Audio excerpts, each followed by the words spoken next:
Bonjour, je suis Frédéric Laverne, président de l'association Mémoire et Database, association qui a été créée en 2014 suite à une découverte. J'ai découvert un site chez les Hollandais qui raconte les histoires des soldats. Donc notre but est de raconter les histoires des soldats qui sont enterrés à Colville et Saint-James. Permettre aux gens de mettre un visage, une histoire sur chaque croix. Événements, musées, monuments, actualités, podcasts. Téléchargez votre application d'ID Live. Disponible gratuitement sur Apple et Google Store.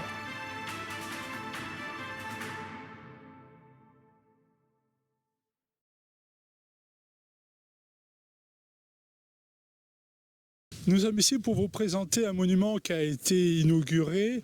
Ce monument me tient à cœur, à moi et à mon association, monument qui est dédié au Léopoldville.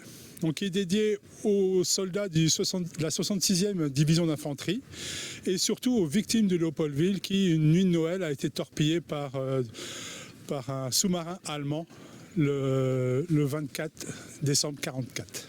En fait, la démarche de notre monument date aux alentours une vingtaine d'années. Je rentre dans l'association Les Fleurs de la Mémoire, je rencontre M. Patrick Dodon qui me raconte cette histoire-là, qui me raconte cette tragédie. Et je suis pris au cœur.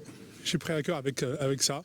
Et donc, grâce à mes collègues pompiers, je vais aller installer une plaque sur le Léopoldville pour le 60e anniversaire. Après, ça a été la découverte du livre grâce à Clive qui effectue des centaines de portraits de soldats de la 66e division. Mais après, c'est une suite logique. La plaque, le livre, le monument. Donc le monument, ça fait 2 ans qu'on est sur le projet. On rencontre la présidente, Madame Lénore Angelo, qui est la présidente de la PVO, la Panther Vétéran Organisation, aux États-Unis, qui nous soutient à 100%, et surtout la rencontre des responsables de la mairie, Monsieur Gilbert Le Poitvin, qui est le maire délégué de Tour-la-Ville, qui nous soutient à 100%. Après, c'est aussi une rencontre d'un vétéran qui, au cimetière de Colville, rencontre une guide qui est une passionnée, Marine, qui est une passionnée de cette histoire-là, qui va lui poser la question, pour vous, qu'est-ce que vous souhaitez faire en venant ici? Et il lui dit, la première chose, c'est rencontrer les pêcheurs, parce que ce sont été les premiers à se déplacer pour sauver ses frères d'armes.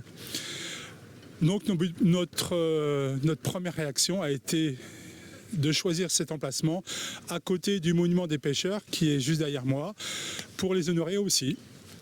Donc tout a été fait en symbiose avec les artisans de Néou, qui est l'établissement Riquier, qui ont fait un super boulot. Donc le choix de la pierre, le choix de la couleur, le choix de la taille, pour que tout soit en symbiose. Alors le Léopoldville à la base c'est un bateau de croisière transatlantique belge qui est destiné à faire les allers-retours entre la Belgique et le Congo. Au début de la guerre, le bateau est réquisitionné par les Alliés pour faire les allers-retours entre l'Angleterre et la France pour amener les troupes. Et à sa 25e traversée, le bateau va rencontrer l'U-boat qui va lui balancer 2 torpilles à 17h30. Et la première torpille va toucher les zones du bateau et vont tuer aux alentours de 300 soldats du premier coup.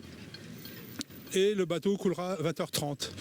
Dans ce bateau-là, le Léopoldville transporte plus de 2200 soldats de la 66e division d'infanterie, donc 262 et 264 régiments d'infanterie.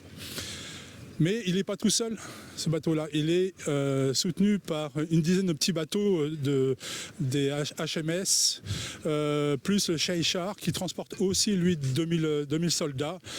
Malheureusement, c'est Léopoldville qui est touché et donc on perdra 500 corps dans le bateau. Et en tout et pour tout, il y a 763 soldats qui vont mourir suite aux torpilles, aux 2 torpilles. Alors les secours, ça s'est passé en plusieurs temps. Quand il y a eu le torpillage à 17h30, l'information est complètement difficile à être transmis parce que le patron du bateau est belge, donc il parle en flamand, l'équipage est congolais, aucun parle anglais. Donc on n'a jamais eu l'information. L'information pour arriver à Cherbourg a mis plus d'une demi-heure. Et l'information pour arriver à Portsmouth a mis plus de 3/4 d'heure. Donc c'est les petits pêcheurs du coin, le bateau remorqueur, la Libellule 21, qui s'est rendu sur place pour secourir les soldats.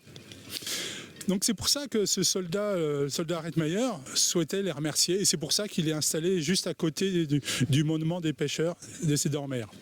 En fait, l'étape du monument est précédée par la découverte de livres de Alan Andrade, qui est un policier à la retraite de New York, qui va rassembler toutes les histoires du Léopoldville, toutes les histoires des familles qui n'ont jamais vécu, qui n'ont jamais su l'histoire réelle de leur fils, leur frère, leur oncle. Certaines familles ont su qu'en 1993, comment était décédé leur fils. C'est dramatique. Comment une famille, des parents peuvent voir leur enfant partir sans savoir qu'est-ce qui s'est passé. Donc moi, en lisant ce livre-là, grâce au travail de Nathalie Vernière et Nathalie Ahuet, ils ont fait une reproduction en français qui est extraordinaire parce qu'on ressent toute cette histoire qui est une réelle tragédie, quoi. Donc on a édité le livre. Et il vous est proposé sur le site de l'association Mémoire et Database. Et ça, vraiment, c'est une continuité du monument. C'était votre programme avec notre partenaire majeur.